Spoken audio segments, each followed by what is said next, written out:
বাইরে কি হয়ে গেছে, উঠোনে দেখো বন্যা হয়ে গেছে, বৃষ্টিতে সব শেষ।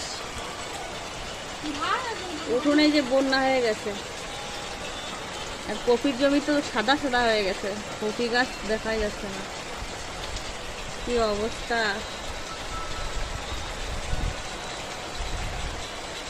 বাবা,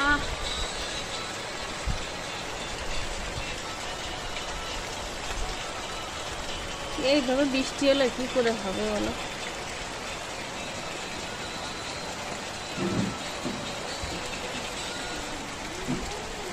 বন্যা মনে হয় আমাদের এদিকেও হয়ে যাবে, যা ভাব দেখছি।